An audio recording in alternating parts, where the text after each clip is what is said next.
All right. Welcome, everyone. My name is Joe Forte. I'm the president of EPAC, and I want to thank everyone for coming tonight. This is I believe, our third community meeting. We've done these about once a year just to give everyone an update on what we've been up to lately. EPAC is a nonprofit organization, 501c3. We're dedicated to promoting education, safeguarding access, building community, and preserving our natural lands for climbers of the past, present, and future. We have several different committees within EPAC. We've got a finance committee, conservation and stewardship committee, and a community engagement committee. We work together with land managers, the Access Fund, and other conservation organizations to take care of the climbing areas that you love. And I'm going to hand it off to Dana, who is the head of our finance committee. And Dana, why don't you talk about what's up in the finance world? Yeah, we'll start with the really exciting stuff, finance. So my name's Dana. I'm the treasurer and also the chair for finance. So just a couple of things to note so people know where we are. For those of you that have been following us, we started in the pandemic, which was sort of hard to start an organization because it was difficult to find funding. So we started very much with a passive funding model and just getting donations where we could, and also relying on our joint partnership with the Access Fund for some of that. So we're sort of excited now to start moving into more of an active fundraising role and looking at doing things like, events or raffles or competitions or, something like that to get some more revenue streams. Everything that we have right now is pretty stable, which is good. So each year we've been building our base finance. Even though we are an all volunteer run organization, we do have expenses, insurance being the biggest one per year. And then, basic operating expenses like our website, and program expenses to run stewardship events and community engagement events is where most of the money goes to. So in order for us to grow those events, in both the Conservation and Stewardship Committee and the Community Engagement Committee, we need to find the funds. So we have a lot of ideas. We're very motivated to do more, but some of that is really going to come down to being able to afford to do those things, and where the best use of our funds are. Something that's pretty exciting is we are getting more grants now. So we got a $1,000 grant from the Schuylkill County Foundation. When people think Schuylkill, they think Philly, but this is actually Schuylkill County, which is Boxcar Rocks. And that is dedicated to graffiti removal. So the good thing is we shouldn't have to take a dime out of EPAC or any climbers' pockets to remove the graffiti that people have.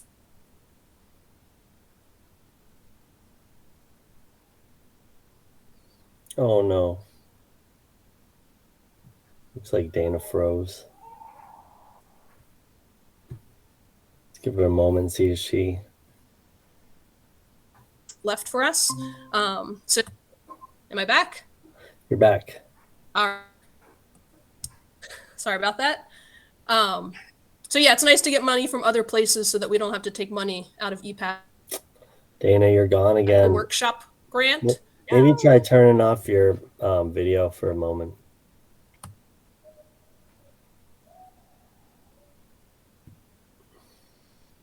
Is that back on? Yep. Okay.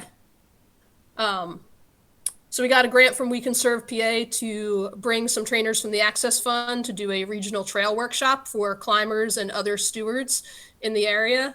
And we also worked with climbers for bat conservation, as well as SCPC in Birdsboro to host a bat conservation workshop as well. So, we're seeing more grants coming in. Some of the grants we're not actually eligible for until we're 3 or 5 years old. So we'll hit our 3-year mark coming up in June, which will be good, which will allow us to put in more grant requests for some of these other organizations. And then our other revenue streams are the High Rocks guide app. We get money from that for folks that go on GunksApp and get the guide.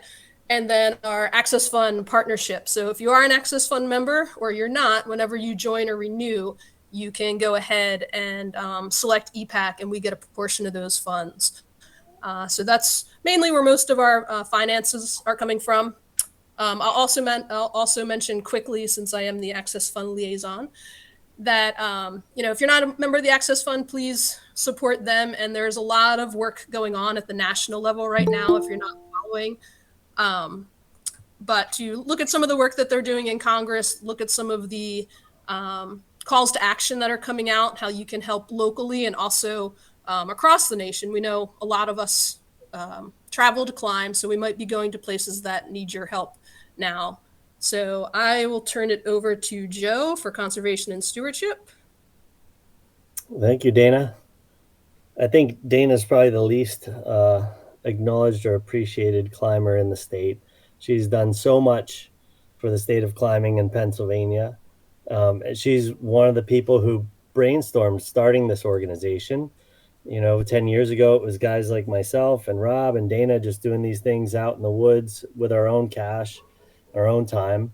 And starting this organization has given us access to things like grants and partnerships that really make it possible to take this to the next level. So thank you so much, Dana. Graffiti cleanup is so key. First of all, the graffiti comes off a whole lot easier if you catch it early. And we find that trash attracts trash. So the sooner you clean it up, the less likely people are to add to it. So we've got a slew of ambassadors for all of our various areas. We hosted 11 successful stewardship events in 2022. We did a cleanup at Emmaus Boulders. We did a Mackinac main wall cleanup. We did a climb and clean at Boxcar Rocks. We did a graffiti removal at Dinosaur Rock. We did 4 different days at High Rocks, a trail day, an invasive species removal, some bench installation, and a graffiti removal day. And we also did graffiti removal at Haycock, Bower Rock, and Wissahickon Park. Over the past few years that we've been together as EPAC, we have totaled over 1,000 volunteer work hours, 23 total work days, 103 bags of trash have been removed, and 5,985 square feet of graffiti have been removed. So we are making an impact. If you're interested in helping with our stewardship events, this year we have 4 stewardship events already on the books, and there'll be many more to come. But so far for this spring and early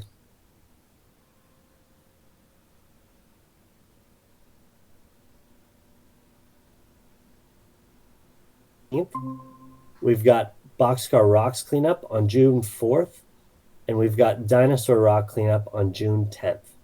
So those are our upcoming events. You can find them on our event calendar on our website. And if you're interested, sign up, come on out and join us. All right, I'm going to hand it over to Han, who's the head of our Community Engagement Committee. Hi, everyone. Thanks for being here. I'm just going to touch a little bit on what we've been up to in regards to the community. We started with some game nights. We hosted game nights at various gyms throughout the area. And this was really just a way for us to connect with the community, connect with the gyms, and start to kind of build those relationships with climbers and kind of let them know who we are and what our goals are as an organization. I actually went to a game night at Tufa's, and that was one of, I think that was like the second learning on how we can recreate responsibly at our local crags. Some of the topics we cover in the Gym to Crag are preparation is probably the meat of it, what to know, where to find it, what to bring, stuff like that. We also touch on different climbing areas and who that land belongs to and how that land ownership dictates what we can or cannot do at those areas. We talk about climbers etiquette, leave no trace, some risk management when transitioning to outdoor climbing, stewardship, and then we also provide some next step and resources for those who are interested in learning more. I do want to say that our Gym to Crag is not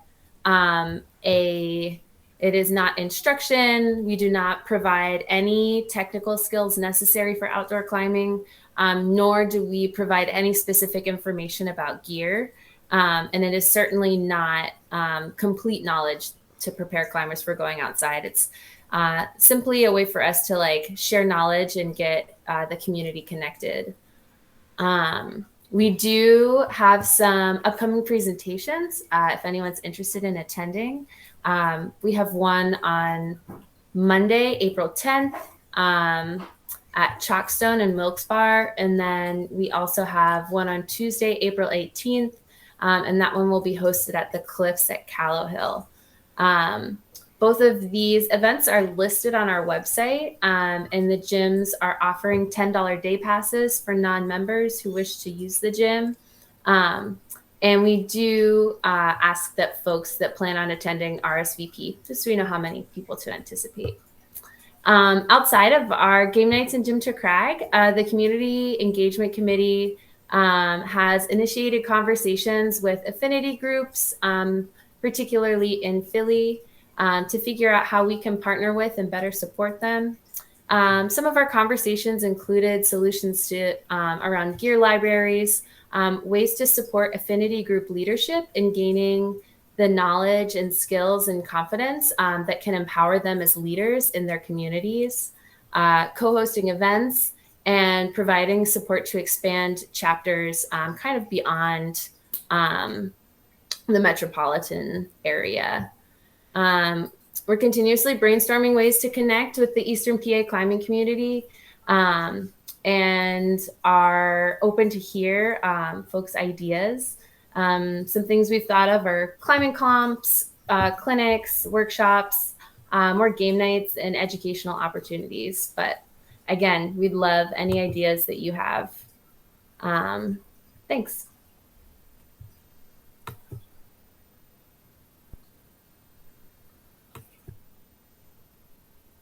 Joe, you're muted. Oh, there you go. Thanks, Ann. At this point, I'd like to open up the meeting to any questions that the audience has.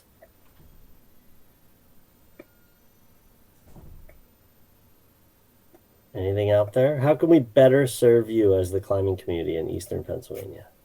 Well, what can we do to better support the Crags?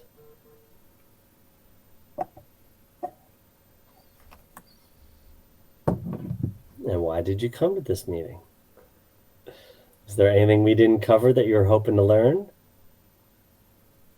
Everyone's so quiet. I bet if we got a rope out and hit the rock, everyone would speak up. Rob, you're muted again. Rob has a profound question. Paige, did you have a question? No. I don't have a question, but I do have a comment that maybe goes towards your question about what can you do to better support the community. I know that you guys are doing something at the WIS this spring in May, but I would say that there's definitely some aspects of Livesey and the bouldering areas at the WIS that could use some love. There's actually like there's a board right near Livesey that doesn't actually have any information on it, but if it were possible to put some information on it, I've seen what I think Southern Pennsylvania Climate SPCA has done down at oh my God, I'm blanking on the climbing area near the Susquehanna down in Safe Harbor. Thank you, honey. Safe Harbor. It's my down at Safe Harbor. I know that they had a really great board there where they put a bunch of information about, are you new? This is about the crag. Are you new to climbing outside? Here are some ideas and rules of the road. I think are out there. Yeah, that's a great idea. Trying their first outdoor climbing. Yeah, I love that idea. I've seen some great examples of those kind of informational boards. I'll chime in for a second on that. I'm gonna leave my video off because it seemed like I'm having some issues. So this is Dana. We are working on some of that stuff. Philly is a bit weird to work in because you have the Department of Rec and then you have all the Friends groups. So we're working with Friends of Wissahickon to sort of start the process with this first cleanup in May. But we have had, thanks to Ben, our ambassador down there, some other areas tagged and site visits that need to be done. So it took us about 1.5 years just to get our first graffiti removal cleanup, and that has since gone a long way in helping us set up these other stewardship events. So we're hoping to have 3 or 4 stewardship events down in Philly. It's just taken a little bit of work and vetting us, I guess, to make sure that we can do that. So those things are noted. Awesome. Yeah, great comment. Does anyone else have any other areas of concern? Like that's exactly what we're looking for, Paige.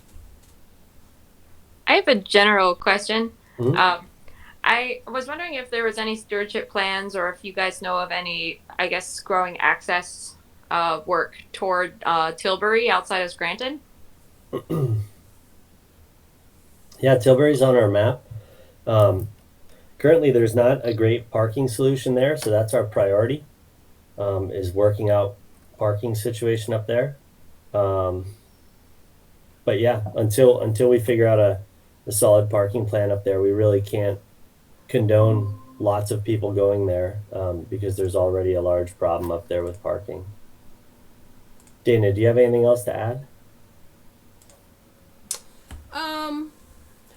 Yeah, so Tilbury is state forest, and the way state forests work is you can climb there unless you are otherwise prohibited, as with any activity on state forest.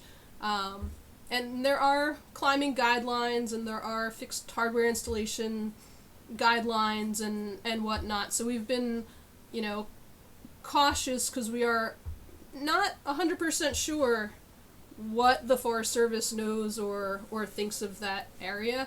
So, for example, just to do a trail day, we would have to go to DCNR and let them know to do a trail day. And if that particular trail is not an approved trail in the forest, then there's an environmental studies and permitting process that has to go through. So we're starting with the parking in the hopes that it'll lead us to bigger and better things. Gotcha. Thank you. Sure. Awesome. Yeah, great question. And that's definitely on our radar. And it has been for some time. It's working with these organizations does take time. Any other questions, comments? Rob, I still can't hear you. I'm trying to learn sign language because I've got this 8-month-old daughter. And apparently that's a thing, talking sign language to your daughter. More. Rob, would you be able to put your question in the chat so you can at least get it answered? In the chat. And what's this one? This one is all done. All done. Okay. Yep. Yeah. Yeah, I'm learning them.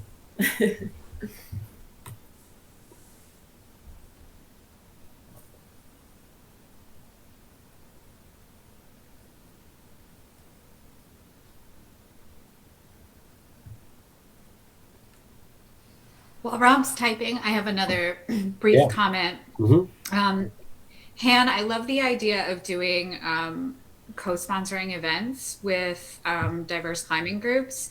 I'm on the board of a theater company, and that's been the most successful way that our theater company has been able to really focus on DEI issues, not just since 2020, but even before that. We were co-sponsoring events with various diverse theater groups around town, and it engages new audiences and builds community. And I think it's a really good idea.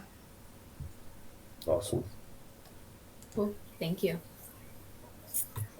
Rob's question was, are there any issues with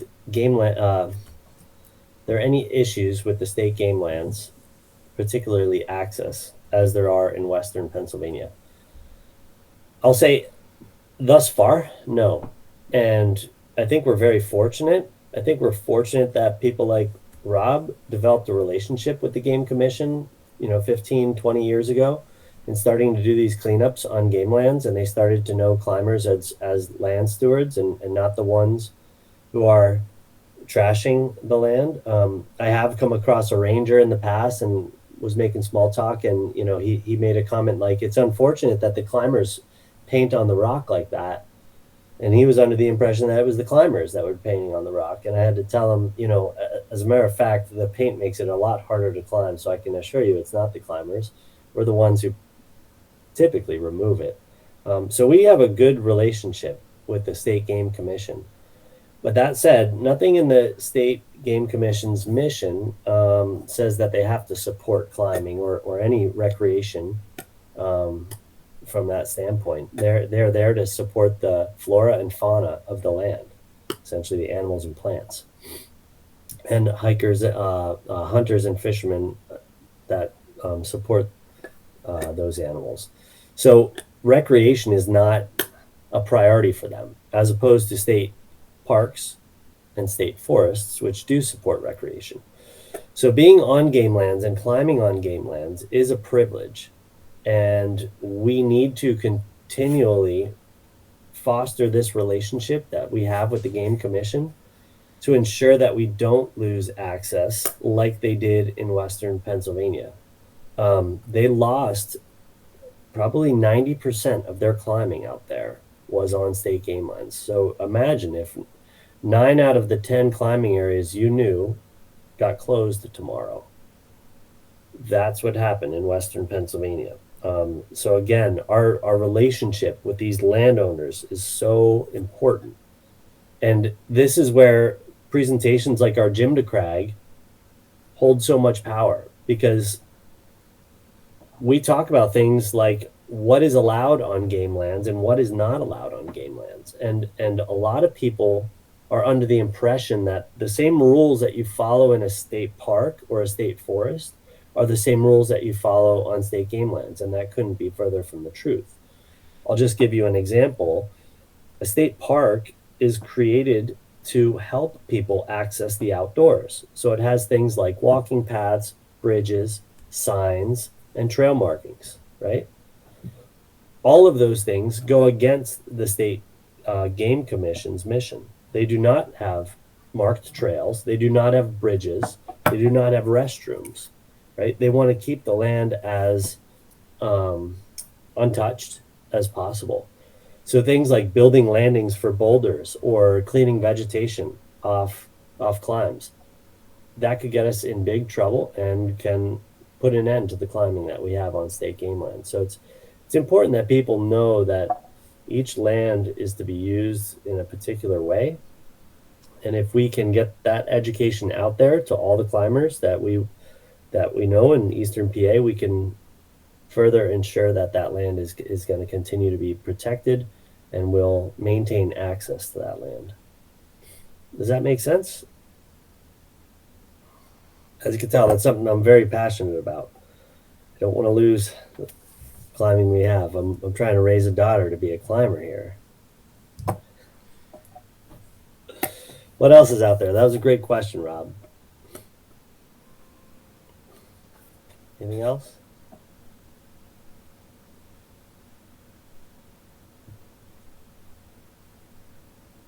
All right. Well, I want to thank everyone for coming tonight.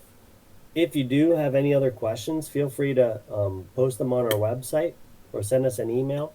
If you want to contact any of us that you met on this call tonight, our email addresses are quite simple. It's our first name at epaclimbers.org. Again, EPAC is dedicated to promoting education, safeguarding access, building community, and preserving our natural land for rock climbers of the past, present, and future. And we hope that you'll join us to support our mission. Thanks everyone for coming tonight. Have a good night.